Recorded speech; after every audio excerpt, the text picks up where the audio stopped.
The outlook wasn't brilliant for the Mudville 9 that day. The score stood 4-2, with but 1 inning more to play. And then when Cooney died at first, and Barrows did the same, a sickly silence fell upon the patrons of the game. A straggling few got up to go in deep despair. The rest clung to that hope which springs eternal in the human breast.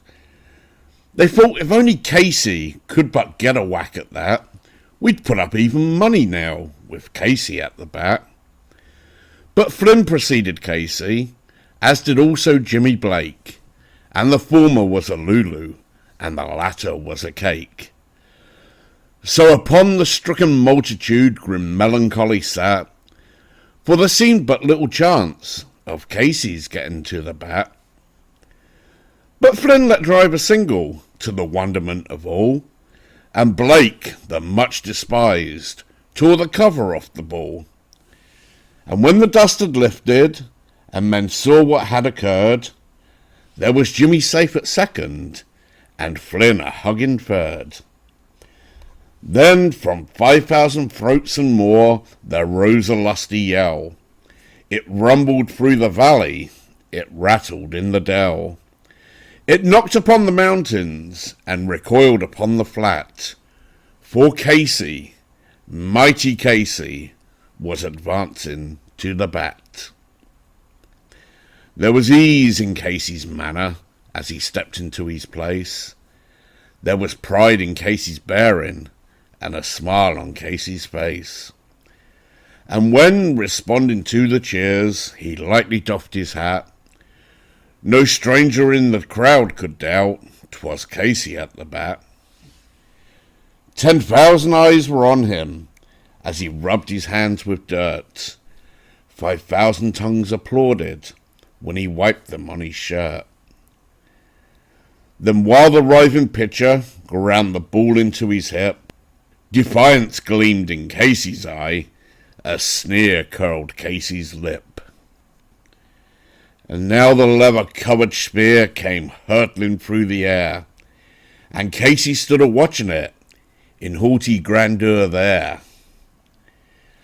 Close by the sturdy batsman the ball unheeded sped. "That ain't my style," said Casey. "Strike one," the umpire said.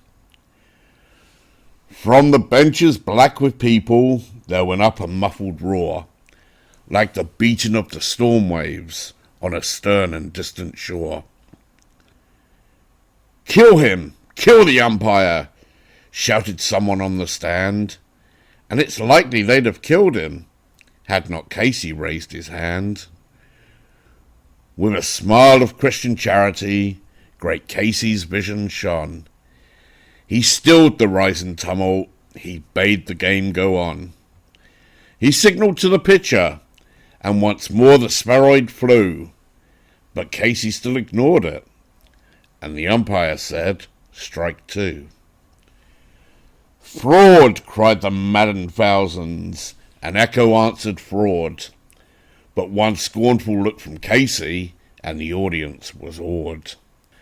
They saw his face grow stern and cold, they saw his muscles strain, and they knew that Casey wouldn't let that ball go by again.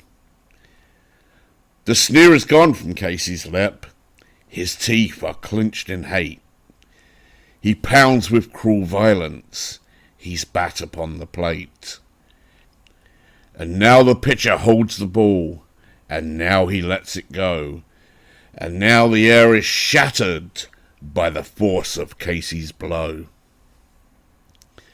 Oh, somewhere in this favoured land the sun is shining bright. The band is playing somewhere, and somewhere hearts are light.